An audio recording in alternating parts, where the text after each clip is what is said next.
Good morning, ladies and gentlemen. I recently went for Cartethiya and I'm going to make this video to explain why I did it and the benefits of it.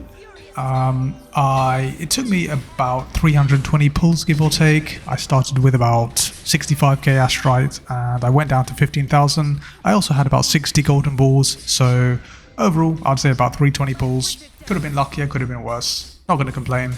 So yeah, not the most intense high-level gameplay. I'm kind of getting to grips with her and how to use her properly, so I probably do a bit of things that you're probably like, why did you do that? And yeah, I admit I'm learning.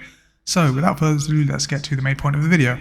The second reason is because she's a magistrate character. She's clearly one of the main characters in the game, and I know Rover is the main character, but I think Cartethiya is one of those magistrates, just like Jinsei, and I feel like she's going to be strong for quite a long time, and I think she's going to have importance in the story somehow. So I also find her extremely fun to play. Now it's obviously a given that I wouldn't S6 something that I didn't enjoy, but I think Cartethiya is especially fun and in my opinion the most fun character that Kuro has ever released in Wuthering Waves, and it was pretty much a no-brainer for me as soon as I played her that this was really clicking with me. So yeah, that's another reason why I went for S6. Now Cartethiya is apparently the strongest S6 character if you go to Praedwin and you go to the calculations, and this is without any kind of teammate buff specifically.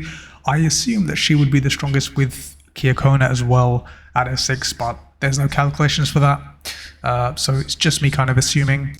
Anyway, one final reason I went for S6 is because I didn't want to depend on any teammates. I didn't really like Kyokona that much, although I am considering getting her on the reroll, but you know, I wanted someone who could just kind of solo content, or I could pick the teams that I wanted, and so far it's going just fine. I'm having no issues without Kyokona. I don't feel like I'm lacking damage at all, so yeah.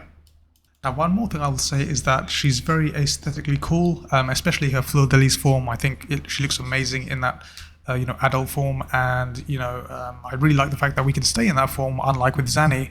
We can stay in that form, and we can move around the map, we can glide on water and things like that. Now, you can't glide in the air, but that's not a problem because you can just easily switch Resonator and glide, so it's not a non-issue for me. Now, I did have a few concerns with Cartethiya S6ing her. The first one was the reliance on HP. I'm not sure how much I like the reliance on HP as the main stat, because, are Kuro really going to release more characters that, buffer HP characters? Or is Cartethiya going to kind of be a solo kind of warrioress, with Kyokona, of course, and Rover. But, we'll see what happens. I mean, Cartethiya does benefit from basic attack, resonance liberation as well, so she benefits from other things, aero damage, and I don't think it's the end of the world. I think it's fine, and it's not a non-issue really. So that's really it, guys. I know this is a short video. I don't make many videos. I just wanted to make one on S6 Cartethiya, and yeah, I said her name wrong a few times, whatever.